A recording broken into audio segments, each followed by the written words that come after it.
Hello friends, જય માતાજી. હું છું ધર્મિષ્ઠા બાપરમાં. સ્વાગત છે તમારું ધર્મી સિમ્પલ રેસિપીમાં. આજે આપણે ફક્ત 3 સામગ્રીથી અને દૂધ કે મિલ્ક પાવડર કે માવા વગર એકદમ ટેસ્ટી એવા બરફી પેંડા બનાવીશું. એકદમ સહેલી રીત છે અને ખાતા જ મોઢામાં ઓગળી જાય એવા આ બરફી પેંડા બનશે. તો ચાલો બનાવીએ. તો અહીં કઢાઈમાં આપણે પહેલાં 3 ચમચી જેટલું ઘી એડ કરીશું. તો અહીં મેં ઘી ઓગળ્યા વગરનું લીધું છે, તમે જોઈ શકો છો. ઘી ઓગળે એટલે એમાં 1 વાટકી જેટલો મેંદો લેવાનો છે. તો આ તમે પેંડા ઘઉંના લોટના પણ બનાવી શકો છો, પણ મેંદાના લોટથી બનાવશો તો એકદમ વ્હાઈટ અને બજાર જેવા જ બનશે. અને ઘઉંના લોટના પણ બનાવી શકો છો તમે, પણ એટલા બધા વ્હાઈટ દેખાવમાં નહીં થાય. એટલે અહીંયા મેં મેંદાનો લોટ લીધો છે. અને ઘઉંના લોટના પેંડા બનાવશો તો સ્વાસ્થ્ય માટે ખૂબ જ સારા હોય છે અને મેંદાના પણ ખૂબ જ સરસ લાગે છે. તો અહીં આપણે ગેસને થોડો સ્લો અને થોડો ફાસ્ટ એ રીતે કરતાં આપણે આ લોટ સારી રીતે શેકી લેવાનો છે. તો અહીંયા મને હજુ થોડું ઘી ઓછું લાગે છે, એટલે એમાં હું થોડું 1 ચમચી જેટલું વધારે ઘી એડ કરીશ. તો આપણે સારી રીતે લોટ સરસ શેકાઈ જાય એ પ્રમાણેનું આ શેકી લેવાનો છે. ઘી એડ કર્યા બાદ હવે એને સારી રીતે આપણે શેકી લઈશું. જ્યાં સુધી ઘી અંદરથી લોટમાંથી છૂટું ન પડે ત્યાં સુધી આપણે એને શેકી લેવાનું છે. તો ગેસની ફ્લેમ ઘડીકમાં થોડી હાઈ કરવાની છે, ઘડીકમાં થોડી સ્લો કરવાની છે.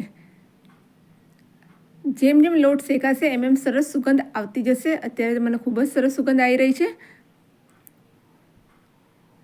અને આ બધો લોટ એકદમ હલકો થઈ જશે એટલે તમને ખ્યાલ આવી જશે કે લોટ આપણો સરસ શેકાઈ ગયો છે. તો આ રીતના 2 થી 5 મિનિટ જેવું થઈ ગયું છે મારે લોટ શેકતા. સારી રીતે લોટ શેકાશે તો જ પેંડાનો સ્વાદ ખૂબ જ સરસ આવશે. એટલે આ વાતનું ખાસ ધ્યાન રાખવાનું તમારે. હવે આ લોટ સારી રીતે શેકાઈ ગયો છે, એનું સરસ બાઇન્ડિંગ આવી ગયું છે, તમે જોઈ શકો છો. હવે આને આપણે ગેસ બંધ કરીને અને એક મિક્સિંગ બાઉલમાં કાઢી લઈશું.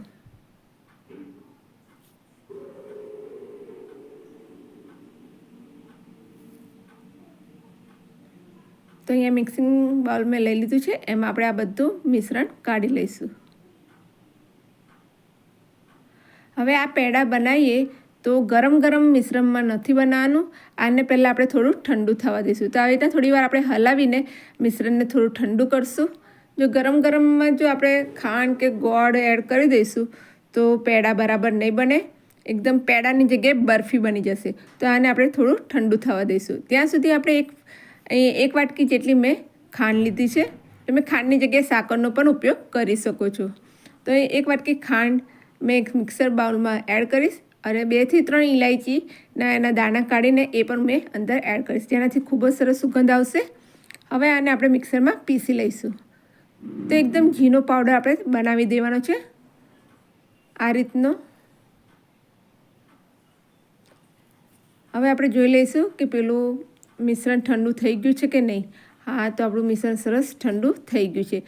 ઠંડુ થયા પછી જ આપણે અંદર ખાંડ એડ કરવાની છે. તો અહીં મેં અડધી ખાંડ એડ કરી છે. હું ટેસ્ટ મુજબ જો કોઈને વધારે ગળ્યું ખાવું હોય તો થોડી વધારે એડ કરી શકે. અહીં અમારા ઘરમાં થોડું ઓછું ગળ્યું ખાય છે એટલે મેં અડધી જ ખાંડ એડ કરી છે. હવે મિશ્રણ થોડું ઠંડુ થઈ ગયું છે એટલે મેં એને હાથથી જ મસળી લેવાની છું. તો આ રીતે બધું સારી રીતે મસળીને બધું મિક્સ કરી દઈશું આપણે.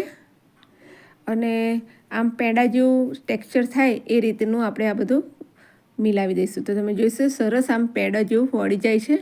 તો એને આ રીતે પેંડાનો શેપ આપી દઈશું આપણે. જો આ રીતનો પેંડાનો શેપ આપી દેવાનો છે. અને જે આ પેલી મિક્સર ગ્રાઇન્ડરની જે આવે છે એનાથી આપણે આવી રીતના પ્રેસ કરીને ડિઝાઇન પાડી દઈશું. તો એકદમ સરસ બજાર જેવા જ આપણા પેંડા બનીને તૈયાર થઈ જશે. તો છે ને એકદમ બજાર જેવા જ પેંડા તૈયાર.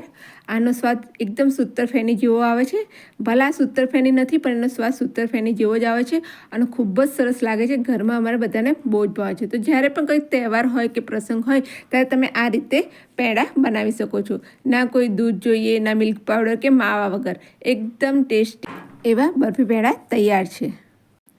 જો તમને મારી આ રેસીપીનો વિડીયો થોડો પણ ગમ્યો હોય તો પ્લીઝ લાઇક કરી દેજો અને જોડે રહેલું બેલ આઇકોન બટનને પ્રેસ કરજો. તો તમને મારી આ રેસીપીનો વિડીયો કેવો લાગ્યો મને કમેન્ટ બોક્સમાં જરૂરથી જણાવજો. અને હા, જો તમને આ વિડીયો ગમ્યો હોય તો લાઈક કરજો, શેર કરજો અને મારી ચેનલને સબસ્ક્રાઈબ કરજો. અને આ વિડીયો નવી વાનગી જોવા માટે બેલ આઇકન બટનને પ્રેસ કરજો. તો ત્યાં સુધી ખાઓ પીઓ અને જલસા કરો. જય માતાજી, જય શ્રી કૃષ્ણ.